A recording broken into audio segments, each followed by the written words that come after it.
Le langage non dit, ce qu'elle veut vraiment dire quand elle vous désire, est le secret stoïcien. Elle ne vous regardera jamais droit dans les yeux pour dire « je veux coucher avec toi ». C'est une fantaisie hollywoodienne, pas la réalité de la façon dont les femmes signalent le désir.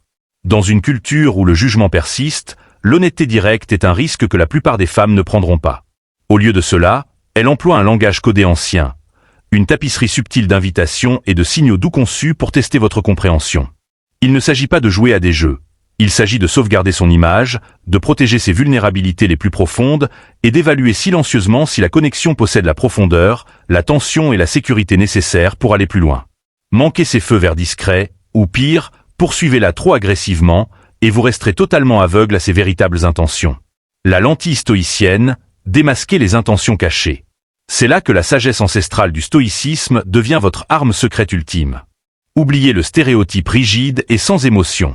Le vrai stoïcisme, c'est une conscience enracinée, une profonde maîtrise de soi émotionnelle, et le pouvoir de lire le moment sans forcer un seul résultat. Un homme stoïcien n'essaie pas de décortiquer chaque mot avec désespoir. Au lieu de cela, il observe simplement. Il la laisse parler, se révéler, et se sentir absolument en sécurité pour exprimer son désir dans son propre langage voilé. La vérité choquante?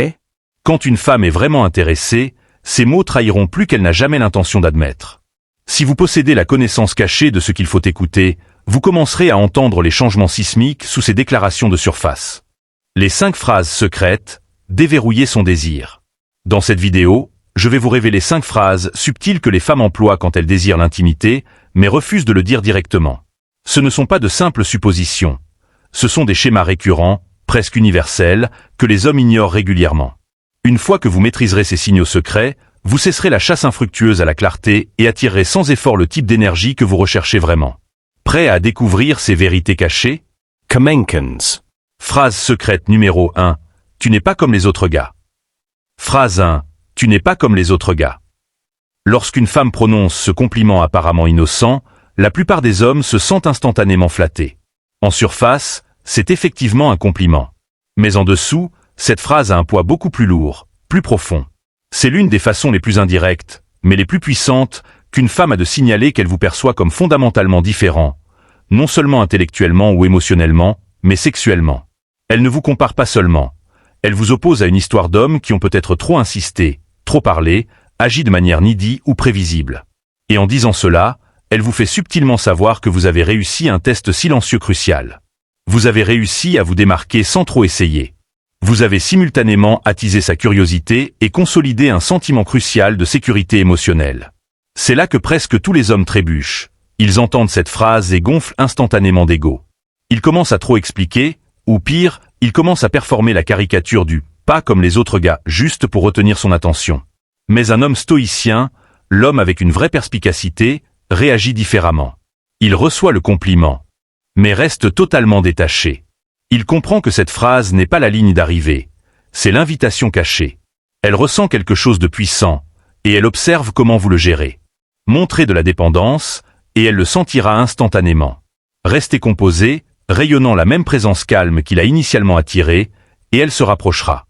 Cette phrase est sa façon cryptique de chuchoter.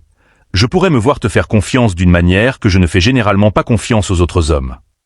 Et à ce moment précis, cette profonde confiance peut débloquer l'intimité. Selon ses conditions, à son rythme, parce que vous lui avez donné la sécurité inébranlable d'y aller. Le secret ultime, laissez-la parler. Laissez-la se révéler. Plus vous essayez de la convaincre que vous êtes différent, plus vous finissez paradoxalement par ressembler exactement à tout le monde. La vraie puissance réside en ceci. Astérisque astérisque, vous ne dites pas que vous êtes différent. Vous le montrez astérisque astérisque. Vous le montrez par votre profonde immobilité, votre absence totale de besoin de sa validation, et l'attention inébranlable avec laquelle vous écoutez quand elle parle enfin. Phrase secrète numéro 2. Je ne fais pas ça d'habitude, mais... Phrase 2. Je ne fais pas ça d'habitude, mais... Quand elle prononce cette phrase, elle ne donne pas un avertissement. Elle vous donne la permission. Cette phrase est une leçon magistrale de déni plausible, un artifice subtil qui lui permet d'agir sur un désir naissant tout en préservant méticuleusement son image de soi. Dans le monde complexe d'aujourd'hui, où les femmes sont encore jugées pour des expressions trop ouvertes de leur sexualité, cette phrase sert de bouclier émotionnel vital. Elle lui accorde la liberté de progresser sans avoir l'impression de trahir ses propres standards, les attentes de ses amis, ou même son propre critique intérieure. Ainsi, quand elle lâche cette phrase soigneusement construite, elle vous tend, en fait, la clé, astucieusement déguisée sous un ruban d'hésitation feinte. Ce n'est pas du doute. C'est la permission, avec une ceinture de sécurité. L'erreur capitale que commettent la plupart des hommes ici est de la défier. Ils répondent soit par un sourire suffisant. Oh vraiment? Non. Soit ils essaient d'alléger le moment en la taquinant. Mais ce qu'elle cherche désespérément, ce n'est pas une réaction, c'est la présence. Un homme ancré, un homme stoïcien, entend cette phrase et saisit instinctivement la psychologie profonde qui la sous-tend. Il ne ramène pas la situation à lui-même. Il respecte le fait qu'elle se rende vulnérable à sa manière et n'a pas besoin d'être poussée à aller plus loin. Ce type d'homme cultive une atmosphère où elle peut ôter son masque sans crainte. Elle n'a plus à faire semblant. Elle peut simplement ressentir, libérée de tout jugement. Besoin d'un exemple concret? Imaginez que vous êtes chez elle après une soirée, et elle vous regarde avec ses yeux légèrement nerveux, à moitié excités. Puis elle le dit, je ne fais pas ça d'habitude, mais, à ce moment précis, votre énergie compte plus que vos mots. Vous ne vous précipitez pas. Vous ne plaisantez pas. Vous la regardez simplement, laissez le silence s'installer une seconde, et maintenez la stabilité inébranlable du moment. Elle se sentira profondément en sécurité là-dedans. Et la sécurité, pour la grande majorité des femmes, est la main silencieuse qui déverrouille la porte d'une véritable intimité. Phrase secrète numéro 3. Tu restes dormir ce soir. Phrase 3. Tu restes dormir ce soir. Elle n'articulera pas toujours ses désirs directement, mais elle préparera méticuleusement la scène pour eux. Quand une femme demande « Tu restes dormir ce soir ?» ou une variante comme « Tu n'es pas obligé de rentrer si tard », elle ne vous offre pas simplement un endroit où dormir. Elle crée un espace tacite où l'intimité peut se produire sans avoir besoin d'être demandée. Cette question en apparence douce et logistique est, en réalité, une manœuvre émotionnelle profondément audacieuse. La raison de cette indirecte est élégamment simple. Elle veut que le moment semble entièrement naturel. Elle désire la sensation que les choses se sont simplement produites. Que c'était mutuel. Qu'elle n'a pas ouvertement franchi une ligne, elle a simplement ouvert la porte, et vous, par pure sérendipité, êtes entrés. La vérité nue est que la plupart des femmes reculent devant l'idée d'initier l'intimité d'une manière qui semble évidente ou directe. Pourquoi? Parce que même à cette ère moderne, la peur persistante d'être jugée pour aller trop vite reste cruellement réelle. Alors, au lieu de cela, elle orchestre méticuleusement les conditions. Elle prolonge la soirée, verse un autre verre, baisse les lumières, puis, avec un air désinvolte, elle demande « Tu veux rester ?» Si vous êtes distrait, trop absorbé ou trop désireux, vous manquerez ce signal puissant, ou pire, vous gâcherez l'ambiance en rendant la situation inconfortable. Un homme stoïcien, possédant un véritable discernement, ne se jette pas sur l'offre. Il ne rend pas la situation bizarre. Il répond simplement avec une présence calme et assurée « Oui, je peux rester si tu veux », et la laisse ensuite dicter le rythme à partir de ce moment précis. Cette seule phrase de sa part concerne moins le fait de passer la nuit que votre présence inébranlable, votre capacité à être là lorsque les choses se déroulent spontanément.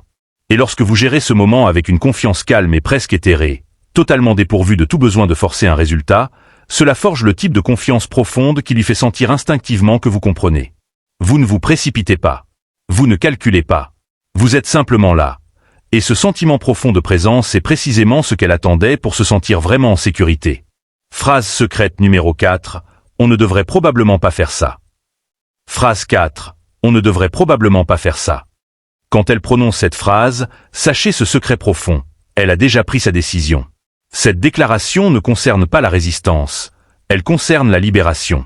C'est un moment chargé de tension, où le désir brut et le doute persistant exécutent une danse délicate et intime. D'une part, elle aspire à se laisser aller à l'écrasante chimie. D'autre part, elle veut désespérément anticiper toute culpabilité le lendemain matin. Ainsi, cette déclaration devient sa couverture émotionnelle élaborée. Cela ressemble à un arrêt des choses, mais si votre conscience est finement accordée, elle vous donne en fait le feu vert. Elle ne peut simplement pas se résoudre à l'assumer complètement à voix haute. C'est précisément là que l'énergie presque magique d'un homme stoïcien fait toute la différence. Un homme typique entend cela et essaie instinctivement de la rassurer ou de la convaincre désespérément « Non, non, c'est bon, allons-y ». Et en faisant cela, il anéantit totalement le moment. Il ramène la situation à son propre désir. Mais un homme stoïcien ne pousse pas. Il n'a pas besoin de réparer la tension. Il l'honorait. Il laisse exister la pause pleine de sens, sans se précipiter pour la remplir de mots. Et cette immobilité profonde génère un sentiment de sécurité inégalé, car elle prouve sans équivoque qu'il n'est pas dépendant du résultat. Il est simplement présent, prêt pour ce qu'elle choisira de ressentir ensuite. À cet instant critique, votre mission n'est pas de briser le silence ou de faire avancer les choses, c'est de maintenir l'espace. Parfois, la chose la plus puissante que vous puissiez faire est de rester proche, de rester profondément calme et de ne rien dire du tout. Parce qu'elle ne cherche pas votre permission, elle observe méticuleusement votre réaction. Si vous pouvez gérer gracieusement ce conflit en elle, la partie d'elle qui le veut et la partie qui a peur de le vouloir, sans scier, alors vous vous transformez en l'homme en qui elle peut avoir suffisamment confiance pour laisser le reste se dérouler naturellement. Phrase secrète numéro 5. Que ferais-tu si nous étions seuls en ce moment? Phrase 5. Que ferais-tu si nous étions seuls en ce moment? Lorsqu'une femme pose cette question, elle ne cherche pas une blague ou une histoire fantastique. Elle vérifie subtilement votre température émotionnelle. C'est son pas crucial dans l'espace mental de l'intimité, avant même que quoi que ce soit de physique ne se produise. En surface, c'est joueur. Mais la vérité profonde est qu'elle vous tend un script vierge et observe méticuleusement comment vous le gérez. Elle ne teste pas seulement votre imagination, elle teste votre sang-froid. Car si vous devenez maladroit, si vous vous figez, ou si vous en faites trop avec une fantaisie débridée, elle le sentira instantanément. Ce qu'elle désire vraiment, c'est sentir que vous êtes tous deux profondément à l'aise avec l'énergie sexuelle, que vous pouvez la contenir, la maîtriser, sans avoir besoin d'exploser immédiatement avec elle. C'est l'un de ces moments essentiels où être un homme véritablement ancré fait toute la différence. Un homme stoïcien ne traite pas la question comme un défi, il la perçoit comme une invitation tacite. Il ne s'agite pas et n'essaie pas d'être trop charmant. Il laisse simplement sa présence communiquer tout. Peut-être qu'il sourit, peut-être qu'il se penche juste un peu, peut-être qu'il murmure quelque chose de discret, mais confiant comme « ça dépend, es-tu du genre à taquiner ou du genre à agir ?» Et puis, il la laisse ressentir la tension qui monte. C'est le pouvoir brut de la retenue. Cela rend tout plus électrique. Parce que vous ne faites pas de performance. Vous ne faites que maintenir l'espace pour la possibilité, sans la poursuivre. Ce genre de question est une fenêtre de fantaisie. Elle imagine activement ce que ce serait de se sentir vraiment proche de vous faire vraiment confiance, de voir comment vous gérez le désir pur. Et si vous pouvez rencontrer cette énergie avec un calme inébranlable, une touche de jeu et beaucoup de présence, cela lui en dit plus que les mots ne pourraient jamais le faire. Cela lui dit, l'intimité ne vous déstabilise pas. Vous ne la poursuivez pas. Vous vivez en elle, et c'est précisément là qu'elle aspire à être. La révélation stoïcienne, votre avantage caché. La décryptage stoïcien. À ce stade, vous vous demandez peut-être, qu'est-ce que tout cela a vraiment à voir avec le stoïcisme? Ne sommes-nous pas simplement en train de décoder des phrases de flirt et de lire entre les lignes? Mais c'est précisément là, mon ami, que le stoïcisme devient votre avantage indéniable. Car chacun de ces moments, quand elle murmure « je ne fais pas ça d'habitude » ou demande subtilement « tu restes dormir ce soir », n'est pas un jeu. C'est un test profond de votre état intérieur. Pas un test conçu pour vous piéger, mais une évaluation authentique de votre capacité à maintenir la tension sans réagir, sans s'effondrer. Le stoïcisme ne consiste pas à supprimer vos émotions ou à être émotionnellement indisponible. Il s'agit de vous maîtriser dans les moments les plus chargés émotionnellement, afin de ne pas vous y effondrer. Il s'agit de laisser les puissants courants du désir monter et descendre autour de vous, sans avoir besoin de le contrôler, de le forcer ou de le poursuivre désespérément. C'est le secret profond qui rend un homme stoïcien si magnétiquement attirant dans les moments d'intimité, son immobilité. Son énergie ancrée envoie un message indubitable. Il n'a pas besoin de sa validation, il n'a pas besoin que le moment se déroule d'une manière spécifique, et il n'a absolument pas peur de quelconque issue. Il voit les signaux, il ressent l'attraction puissante, mais il reste parfaitement centré. Et dans un monde où la plupart des hommes se fichent d'indécision ou poussent avec une agressivité suffocante, cette présence profonde devient irrésistiblement magnétique. Elle le sent. Elle ressent une liberté inégalée d'explorer son propre désir sans aucune pression extérieure. C'est ce qui crée une véritable confiance.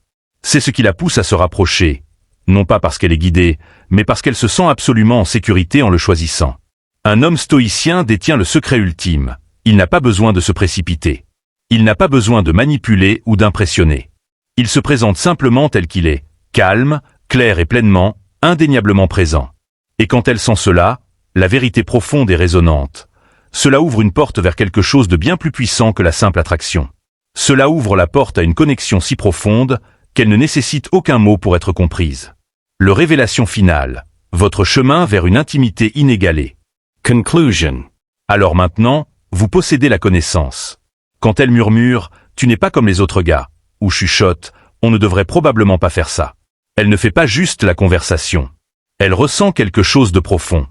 Elle vous laisse entrer dans son espace le plus intime sans le formuler, espérant discrètement que vous êtes émotionnellement assez conscient pour comprendre sa vérité sans avoir besoin d'une feuille de route. Ces phrases, elles ne sont pas aléatoires. Ce sont des portes. Et si vous vous précipitez à travers elles, vous resterez totalement aveugle à la richesse de l'autre côté. Mais si vous avancez avec une présence calme et inébranlable, si vous écoutez plus que vous ne parlez, si vous lui permettez de se sentir absolument en sécurité en exprimant son désir sans pression, vous vous retrouverez dans cet espace rare et convoité où l'intimité réelle, celle qui transcende les mots, se produit vraiment. Devenir ce genre d'homme ne signifie pas exécuter chaque mouvement sans faute ou prononcer la phrase parfaite à chaque fois. Cela signifie ressentir profondément le moment et en honorer la nature délicate. Cela signifie que vous ne courez pas après la validation et que vous ne reculez pas face à la vulnérabilité, la sienne ou la vôtre. C'est cela, mon ami, qui vous distingue véritablement de tout autre homme. Pas une phrase astucieuse. Pas un mouvement parfait. Mais la force pure et tranquille de n'avoir besoin d'aucun de ces éléments. Si vous avez déjà vécu ce genre de moment, ces petites phrases qui disaient tout sans le dire, partagez vos idées ci-dessous. Qu'est-ce qui a été dit? Qu'avez-vous perçu? Ou qu'avez-vous seulement remarqué bien plus tard? Je veux en entendre parler. Et si cette vidéo vous a aidé à voir les femmes, et vous-même, un peu plus clairement, cliquez sur le bouton j'aime. Abonnez-vous si ce n'est pas déjà fait, et partagez ceci avec quelqu'un qui a désespérément besoin d'arrêter de chasser et de commencer à remarquer. Parce qu'au final, il ne s'agit pas seulement de ce qu'elle dit. Il s'agit de l'homme que vous êtes pendant qu'elle le dit.